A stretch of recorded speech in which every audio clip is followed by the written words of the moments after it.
5천년 요가의 역사 중에 네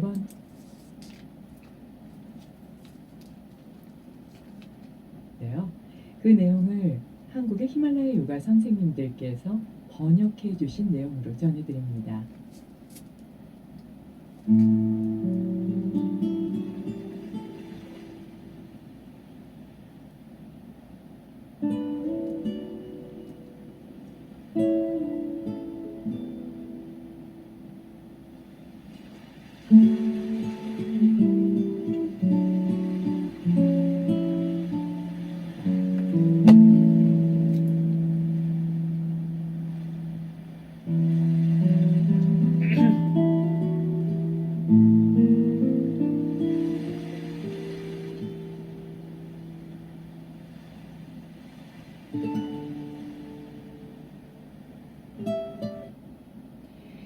여러분은 솔직히 난 내 자신을 알 수 없어요 라고 말할 수 없을 겁니다. 우파니샤드의 일화가 하나 있습니다. 어떤 사람이 이렇게 물었습니다. 여러분은 어떻게 외부의 것들을 봅니까? 태양빛 때문입니까? 그럼 태양빛이 없을 때는 달빛으로 봅니까? 달빛이 없을 때 여러분이 볼 수 있게 하는 건 불입니까? 불도 없을 때는 그럼 무엇이 볼 수 있도록 도와주나요? 깊은 어둠 속에 있다 해도 여러분은 자신을 볼 수 있습니다. 육안을 통해서 자신을 보지는 않지만 존재하고 있다 하는 것을 알기 때문입니다. 저는 지금 여러분이 육안으로 보지는 않지만 그것이 옳다는 것을 알고 있다는 것에 얘기하고 있습니다. 여러분은 자신이 존재하고 있다 하는 그 어떤 증거도 증명할 필요를 느끼지 않을 겁니다. 그래서 여러분들은 사람들에게 이렇게 묻지 않지요. 제가 지금 여기 있습니까? 라고요. 여러분은 이미 알고 있습니다. 바로 여기 있다는 것을요. 따라서 그에 대한 어떤 증거도 필요하지 않지요. 자신의 참 자아에 대해서 알게 될 때가 올 것입니다. 네, 당신은 깨달았습니다. 라고 말해줄 스승이나 책, 이웃도 필요하지 않습니다. 깨닫게 되는 것은 인간의 노력이기 때문입니다. 그 목표를 추구하는 걸 멈추지 마십시오. 문제는 어떻게 이러한 인간적인 노력을 습득할 수 있는가 하는 것입니다.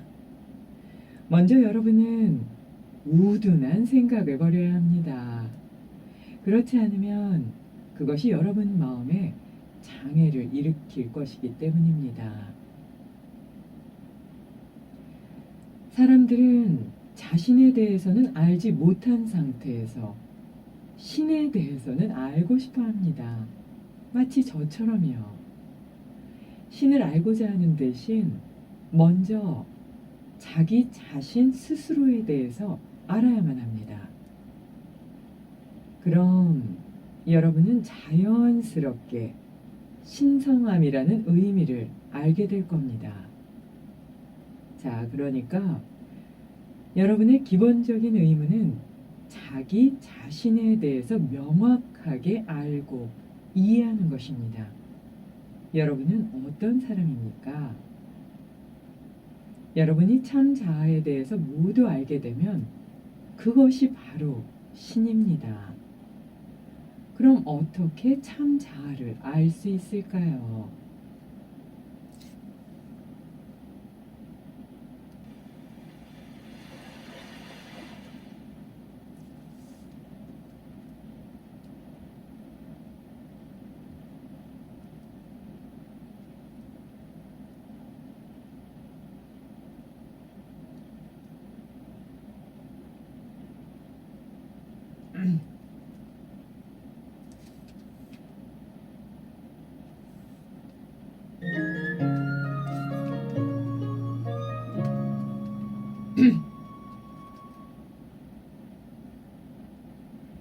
양길선의 네 명이 연주한 집으로 가는 길 들으셨습니다. 그렇죠. 정말 난 나 자신에 대해서 잘 알 수 없어요. 이렇게 말하는 사람은 없죠. 그래도 잘 모르지만 나는 이런 면이 있어요. 저런 면이 있어요. 우린 그렇게 좀 얘기하게 되잖아요. 그래서 우파니샤드는 아주 오래된 귓속말로 전하는 그런 얘기라고 하죠. 그래서 거기에 전하는 걸 보면 태양빛으로 보나 달빛으로 보나 아니면 불빛으로 보나 불빛이 없으면 어둠 속에서 무엇을 어떻게 봅니까? 라는 글이 있다고 하셨는데요. 아무리 깊은 어둠 속에 있어도 육안으로 나를 보지 않지만 내가 존재한다는 걸 우리는 우리 스스로 아는 것처럼 그냥 나는 그 존재로 완벽히 살아있다는 걸 누구나 다 안다는 거예요. 그러니까 그걸 증명하려는 어떤 필요도 느끼지 않는다 이렇게 말씀하셨는데요. 나는 내가 여기 있다 라고 말할 필요도 없을 정도로 참 자아는 그냥 나에게 있고 그것을 이해할 필요가 있다 라고 말씀하셨어요. 그러니까 그거는 인간적인 노력이고 이런 인간적인 노력은 누구나 해야 되는 기본적인 삶의 책임이기도 하다 이렇게 말씀하셨는데요. 우선은 나 자신에 대해서 알지도 못하면서 신에 대해서 알고자 하면 그거는 불가능하다. 하지만 반대로 내가 나 자신에 대해서 명확하게 알고 나면 욕망이나 감정의 허무함과 무의미함을 벗기고 나면 그 안에는 신성함으로 그냥 오롯하게 존재하기 때문에 아주 쉽고 자연스럽게 신성함을 알 수 있다. 이렇게 말씀하셨거든요. 그러니까 우선은 내가 나를 알 수 있도록 나는 감정과 욕망을 벗겼을 때 어떤 사람인지를 잘 살필 수 있어야 될 것 같아요. 계속해서 스와미 라마의 행복한 삶의 기술 만나보겠습니다.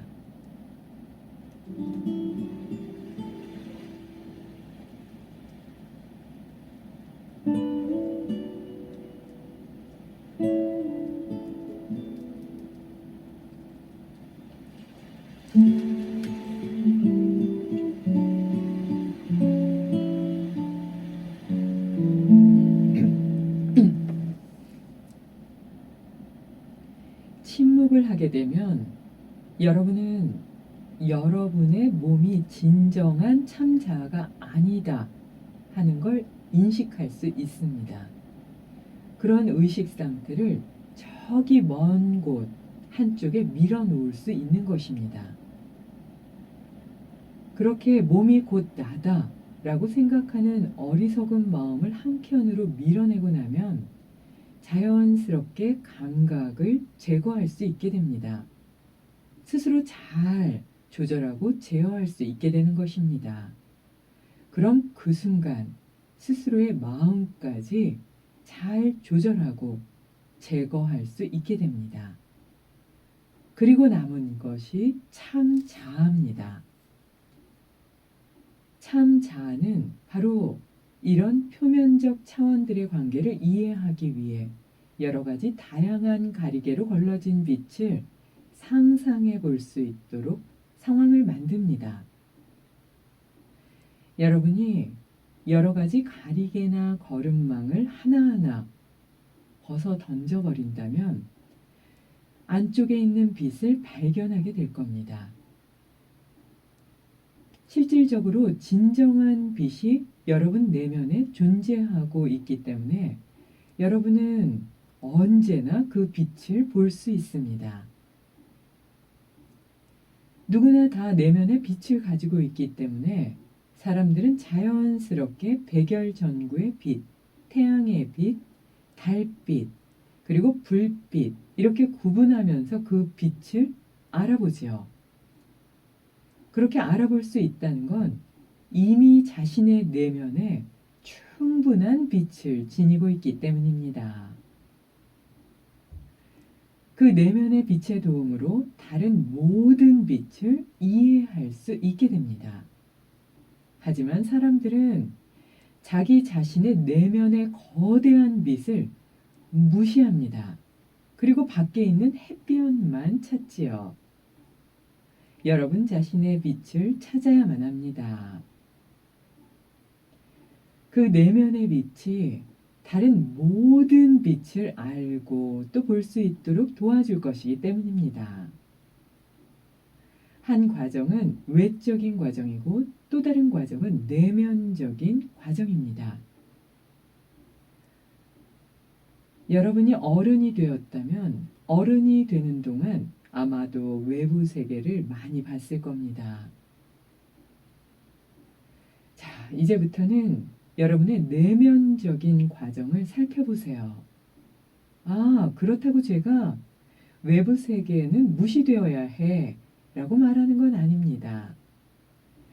외부 세계는 여러분에게 장애물을 만들지 않는 방법으로 정리되고 또 정돈되어야만 합니다.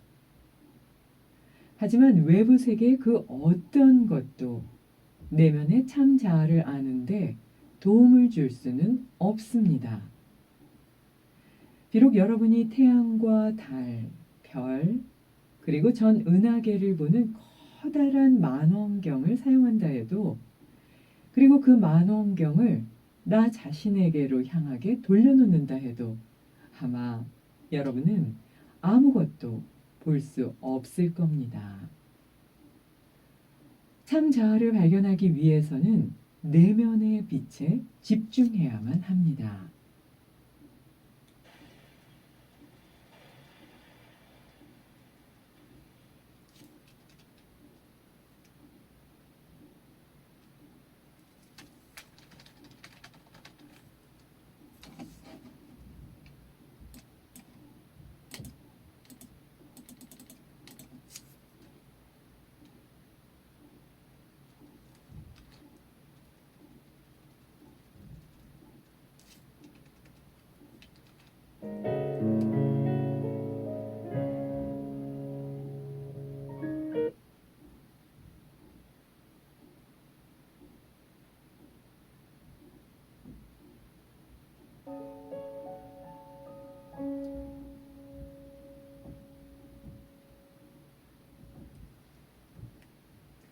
피아노 포엠의 하얀 자작나무 숲 들으셨습니다. 침묵을 하면 우선은 몸이 나 자신이 아니구나 하는 걸 그제서야 인식할 수 있다. 그리고 몸이 나다 하는 생각을 한켠으로 밀어놓을 수 있다. 이렇게 말씀하셨는데요. 그래서 동국대에서 저희가 그 특강할 때 항상 침묵을 이렇게 할 수 있도록 그동안 이제 사회생활에서 많이 말씀하시면서 내면에 집중하지 못했던 부분을 하실 수 있게 이렇게 도와드리면 그보다 깊은 휴식이 없다 이렇게 말씀하시더라고요. 그리고 저도 인도에 가면 10일 동안 비행기에서부터 이제 계속 침묵하고 한국에 올 때까지 침묵만 하거든요. 그러면 좀 살 것 같더라고요. 그게 아마 거친 그 파도 속에 계속 휩싸이기 때문에 몸이 마치 나인 것이냐 착각할 때가 많이 있다가 내면으로 들어가면서 이게 좀 쉴 수 있는 내면의 안식처가 있는데 내가 잊고 있었구나 이렇게 들어갈 수 있었기 때문이 아닌가 싶거든요. 그렇게 이제 내면으로 집중할 수 있게 감각을 제어하는 침묵으로 들어갈 때 이게 말만 침묵한다고 침묵하는 게 아니고요. 오감을 제어하는 게 그리고 조용하게 하는 게 그게 진정한 침묵이라고 모든 성자들이 말씀하시잖아요. 그게 되고 나면 그제서야 마음을 조절하고 제거할 수 있고 그리고 또 감각도 조절할 수 있다 이렇게 말씀하셨는데요. 시간이 될 때마다 좀 침묵해 봐야 될 것 같아요. 좀 조용한 분 옆에 있으면 마음도 좀 편안해지지요. 내가 그런 사람이 돼야 될 것 같습니다. 그리고 내면의 빛을 무시하지 말아라. 내면의 빛에 항상 집중하는 게 중요하다. 이렇게 말씀하셨는데요. 우리가 백열전구나 태양, 달, 불 이런 빛을 다 종류별로 알아볼 수 있는 건 내 안에 그 빛을 지니고 있기 때문에 다른 빛도 이해할 수 있는 거다. 이렇게 말씀하셨거든요. 정말 그러네요. 경험이 전혀 없으면 이해할 수 없잖아요. 잠을 자보지 않았는데 잠을 설명해봤자 잠에 대해서 이해할 수 없는 것처럼 바로 그런 것이다. 이렇게 또 이제 뒤에 부분을 말씀해주고 계시거든요. 그러니까 우리가 이건 밝어 어두워 무슨 색이야 이렇게 얘기할 때 이미 빛에 대해서 다 알고 있는 거니까 내가 나 자신을 좀 믿을 필요가 있을 것 같아요. 내 내면에는 정말 거대한 빛이 있다. 이렇게 좀 믿으면서 그 밝은 빛에 좀 기대 보는 게 중요할 것 같고요. 또 재밌는 예를 들어주셨는데요. 그럼 내가 이 빛을 봐야지 하면서 태양, 달, 별, 은하계를 다 본다고 해도 그리고 나서 빛을 다 봤으니 내 안에 있는 그 빛도 보겠어 하고 만원경을 나의 방향으로 돌려놓는다고 해도 내면의 빛은 볼 수 없다. 그냥 내가 의식적으로 집중해서 내면으로 들어갈 때만 볼 수 있다. 이렇게 말씀하셨는데요. 그럴 수도 있네요. 만원경 생각도 못했네요. 예, 내면에 집중할 수 있는 건 정말 중요할 것 같아요. 음악 듣겠습니다. 유어송, 도미니크 보딘의 연주곡입니다.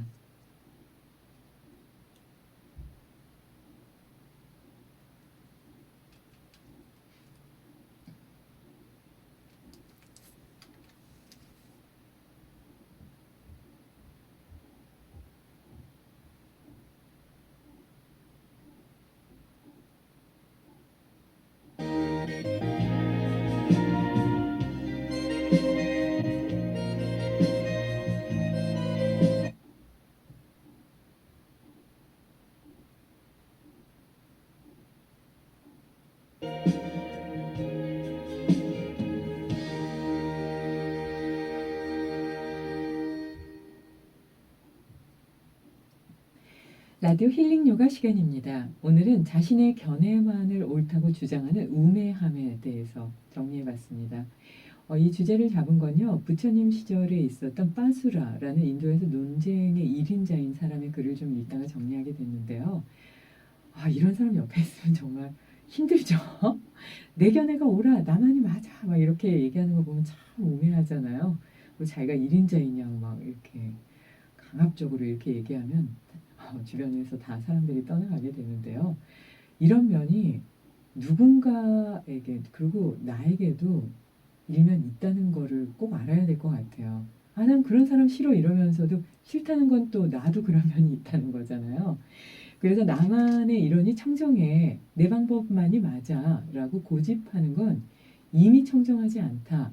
이런 말씀을 전하셨더라고요. 그래서 경전의 내용에 기반을 두고 좀 정리해 봤는데요. 보통 사람들은요, 모두 다요. 그러니까 우리 저를 포함해서 모두 다겠죠. 자신이 집착하는 것만 좋고 아름답고 옳다고 생각한다는 거예요. 내가 볼 때 외모는 이래야 돼, 뭐 주변 환경은 이래야 돼, 단어는 이런 걸 써야지, 목소리는 이래야 되고 하는 그런 게 있잖아요. 그거는 사실은 아름답지 않은 고집스러움이라고 합니다. 근데 그런 생각을 갖고 있기 때문에 사람들 사이에는 집회나 논쟁이 끊이지 않는다고 해요. 그래서 듣는 게 중요하다고 하죠. 그래서 듣지 않고 내가 더 옳아, 내 방법이 더 맞아 하는 어리석음은 정말 수치스럽게 생각해야만 하는 그런 마음이라고 합니다.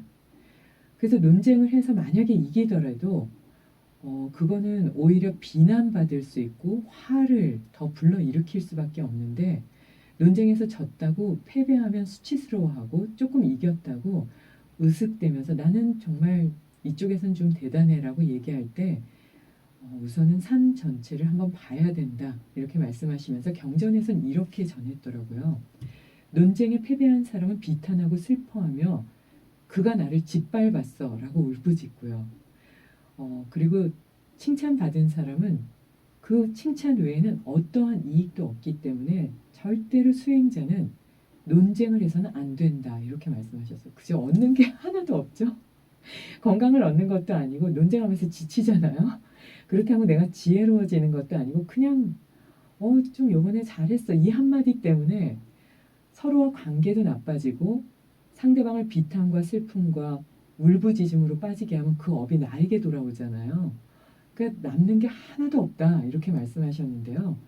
그리고 나서 칭찬을 받고 나서는 또 우쭐대고 기뻐하면서 파멸의 장으로 들어가기 때문에 논쟁을 한다거나 상대방보다 우위에 쓰려고 하는 말과 행동은 자만하고 교만한 버려야 되는 마음이다.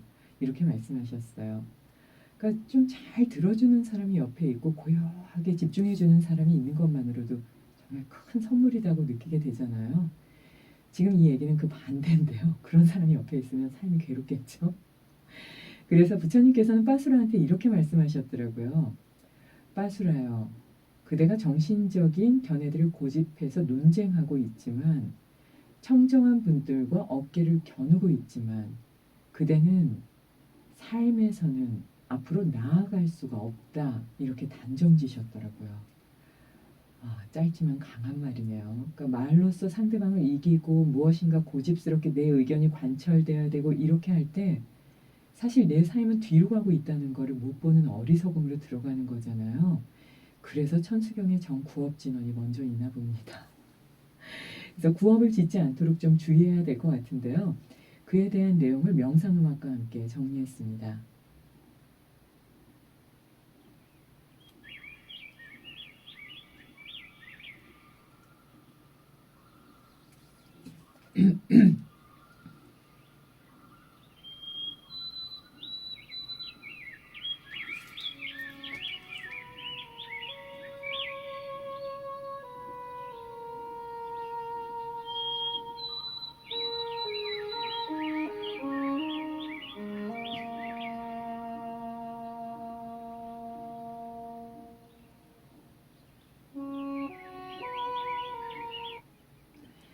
논쟁의 시작은 내가 맞고 내가 좀 더 탁월해 라는 상대방의 우위에 서고 싶은 어리석음에서 시작된다고 봅니다. 그래서 공부를 많이 하고 명상을 오래 하고 집중할수록 좀 더 겸허해지고 상대방을 높이게 된다고 보는데요. 그건 마치 유치원의 아이들이 단어를 처음 읽기 시작하면서 자신이 맞다고 고집 피우는 것, 그것과도 맞닿아 있다고 봅니다. 허물이 생기고 스스로를 괴롭게 하는 논쟁에서 벗어나기 위해서는 내 과거의 기억이나 내 지식이 짧고 얇다는 걸 이해하고 실질적으로 해낼 수 있어야 될 텐데요. 내 견해가 틀리다 라는 말을 듣는 걸 두려워하고 나만이 맞다 라는 걸 내세우고자 할 때 나의 어리석음을 먼저 보아야 될 것 같습니다. 그건 마치 손바닥으로 두 눈을 가리고 햇빛을 보지 못하면서 세상은 어두워 라고 당당히 말하는 어리석음과 같다고 했습니다. 매 순간 들어오는 모든 정보와 생각 그리고 감정의 흐름을 마치 밀려오는 파도와 같이 바라보면서 몸을 낮추어 낮은 곳에서 바라보고 겸허한 마음으로 세심히 살피다 보면 어느 순간엔간 파도의 흐름을 유유하게 즐기면서 나아갈 수 있지 않을까 싶습니다.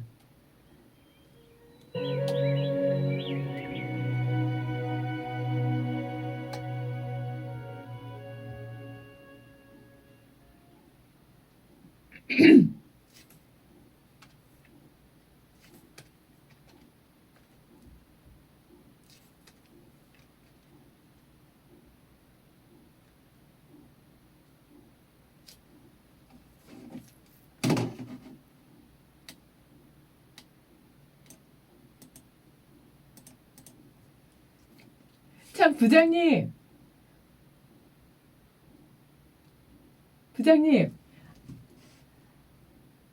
아까 제가 그 수아미 라마 거기서 약간 버버 이랬는데 죄송해요.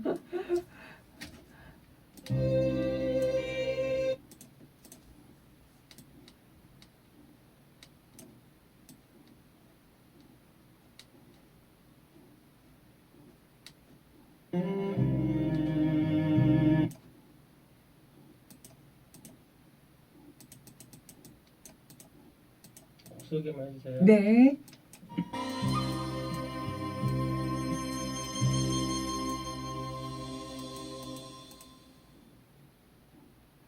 왕중기의 대금 연주곡 도의 마음 들으셨습니다.